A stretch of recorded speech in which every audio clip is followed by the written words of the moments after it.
Hello students, welcome back to my channel Medical with Nursing Officer and today we will discuss about the induction of labor. So induction of labor को discuss करेंगे कि क्या होता है और क्यों किया जाता है एंड इसके टाइप्स क्या क्या होते हैं, किस तरीके से किया जाता है. सो अभी तक अगर आपने चैनल को सब्सक्राइब नहीं किया तो सब्सक्राइब कर दे, वीडियो को लाइक करें, अगर पसंद आए तो शेयर को अपने फ्रेंड्स के साथ. अगर लेक्चर समझ आते हैं तो और चैनल पे आपको बहुत सारी ऐसी वीडियोस मिल जाएंगी जो आपके लिए हेल्पफुल हो सकती हैं, तो आप उसको देख सकते हो. स्टार्ट करते हैं आज का lecture. So induction of labour का क्या मतलब है कि इंडक्शन मीन्स होता है किसी भी चीज़ को इनिशिएट करना. ठीक है, induction of labour means initiation of uterine contraction.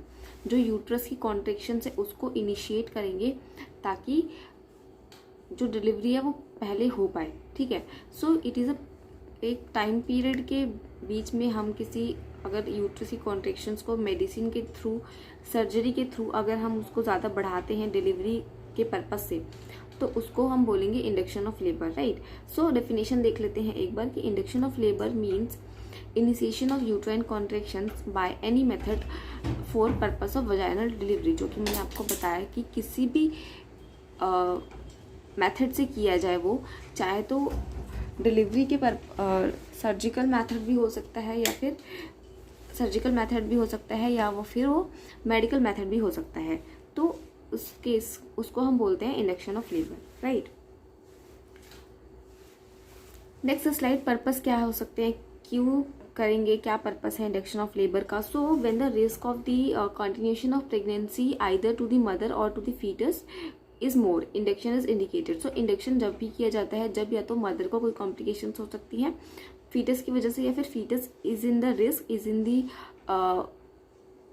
मतलब कि ऐसी कंडीशन में कि जहाँ से मे बी उसकी डेथ हो जाए, मे बी उसका सर्वाइव करना मुश्किल हो जाए, तो इससे पहले कि हम फीटस को आउट ऑफ वर्ल्ड में ले आए इंडक्शन के थ्रू, तो इसलिए किया जाता है. राइट. नेक्स्ट है क्यों करेंगे. इंडिकेशंस क्या हो सकते हैं.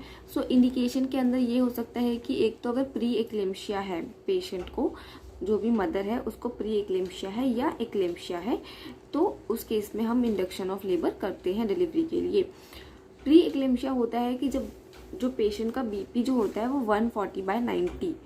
ठीक है, 140 अगर वो 140/90 से ज़्यादा हो जाता है तब उस केस में वो प्री एक्लेम्शिया के केस में आता है. एंड अगर हम बात करें प्री एक्लेम्शिया में और भी चीज़ें होती हैं जिसमें प्रोटीन यूरिया, राइट, जो यूरिन होता है उसमें प्रोटीन का मात्रा बढ़ जाना, तो वो प्री एक्लेम्शिया में आता है. बट वहीं अगर हम एक्लेम्शिया की बात करें तो एक्लेम्शिया के अंदर आएगा ये दोनों चीज़ें तो होंगी ही, बीपी ज़्यादा होगा 140/90 एंड उससे भी ज़्यादा हो सकता है, एंड प्रोटीन यूरिया भी होगा. बट इसके साथ साथ उसको एक और चीज़ होगी, वो होगी सीजर्स. राइट. तो अगर उसको सीजर्स भी होते हैं इसके साथ, तो वो एक्लेम्शिया के केस में आता है. नेक्स्ट है कि अगर मैटरनल मेडिकल कॉम्प्लिकेशंस है कोई, तो उस केस में हम करते हैं. देन मैटरनल अगर डायबिटीज़ है, मेलाइटिस है मदर को, तब करेंगे. देन क्रॉनिक रीनल फेलियर है अगर उस केस में करेंगे. देन आपका एब्रिप्शियो प्लेसेंटा का केस है. अगर एब्रिप्शियो प्लेसेंटा का मतलब होता है कि जो प्लेसेंटा होता है वो मेम्ब्रेन अंदर डेसिडुआ से अटैच नहीं होके वो थोड़ा थोड़ा उसको अंदर से एब्रप्ट होना शुरू कर दे. लाइक अगर ये डेसिडुआ है और यहाँ पर प्लेसेंटा है, तो प्लेसेंटा डेसिडुआ से एब्रप्ट होना शुरू कर देगा, यहाँ से खिंचना शुरू कर देगा. और जब वो खिंचेगा तो यहाँ से क्या होगा, यहाँ अंदर ही अंदर ब्लीडिंग होगी. राइट. तो जब अंदर अंदर ब्लीडिंग होगी तो कई बार ये ब्लीडिंग यहाँ पर इकट्ठी भी हो जाती है, जिसको हम कंसील्ड बोलते हैं. कई बार ये ब्लीडिंग यूट्रस के थ्रू बाहर, वजाइना के थ्रू बाहर भी निकलती है, जिसको हम रिवील्ड बोलते हैं.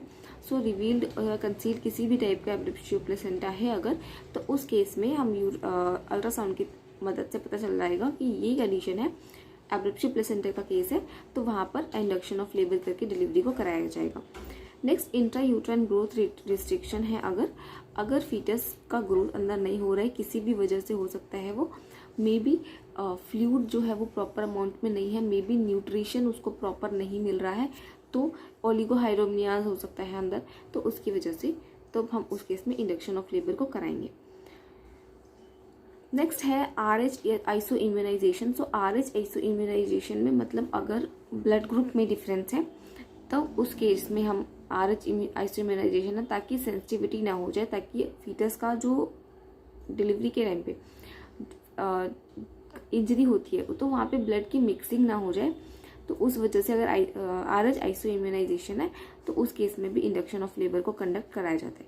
Then premature rupture of membrane है अगर, तब देन फीटस को अगर कोई ज़्यादा कंजेनिटल एनामलीज है, कुछ ऐसी कंजेनिटल एनामलीज अगर हैं फीटस को, तब उस केस में कराया जाएगा। देन इंट्रायूट्राइन डेथ अगर फीटस की हो गई है, अगर IUD का केस है, इंट्रायूट्राइन डेथ हुई है फीटस की, तो उस केस में इंडक्शन करा करके डिलीवरी को कंडक्ट कराया जाएगा, ताकि आगे सेप्सिस या फिर कोई ऐसी कंडीशन ना हो।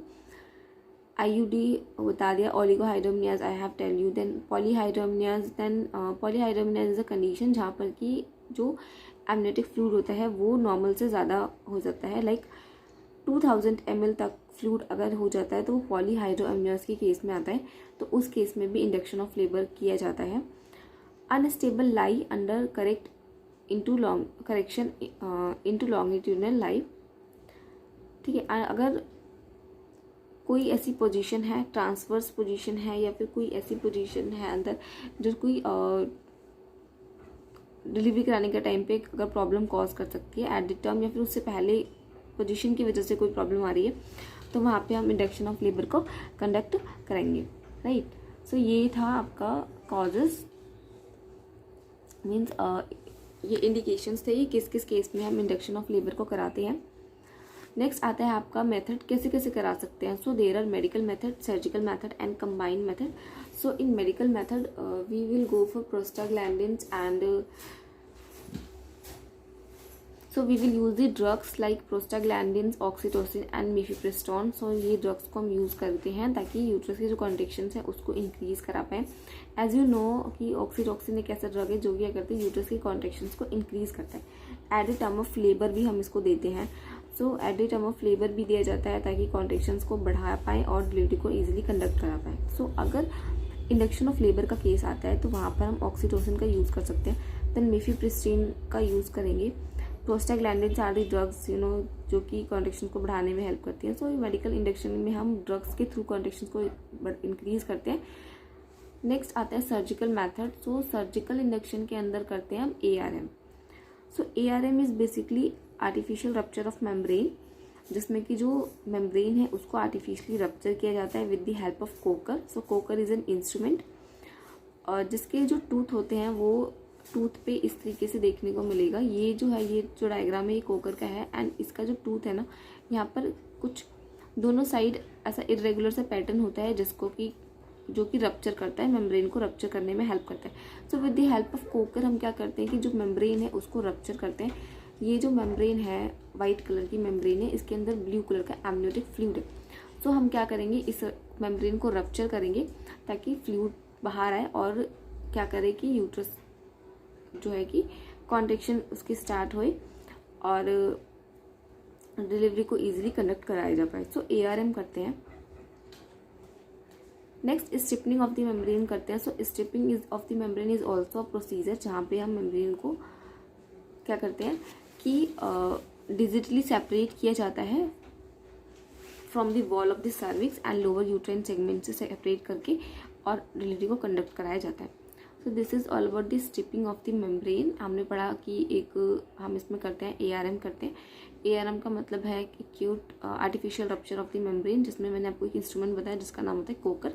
सो इसमें बेसिकली क्या होगा, ये इस टाइप से ही होता है जिस टाइप से यहाँ पर दिखाई दे रहा है, बट इसको पहचानने का एक तरीका है कि ये जो ये सीजर है अगर इस तरीके से, तो यहाँ पर इस तरीके से ना दोनों साइड ऐसे होगा। सो ये क्या करते हैं, जब हम इसको अंदर डाल करके प्रेस करेंगे तो ये दोनों मेम्ब्रेन को रप्चर कर देंगे। इरेगुलर से पैटर्न होते हैं, रफ से पैटर्न होते हैं, सो ये रप्चर करने में हेल्प करते हैं। सो this is all about induction of labour. Induction of labour करने के लिए एक बहुत इंपॉर्टेंट इसमें होता है कि कैसे किया जाए। सो इसमें हम एक स्कोर का यूज़ करते हैं जिसको हम बाइशेप स्कोर बोलते हैं। Bishop score I will tell you in the next video, and thank you for watching.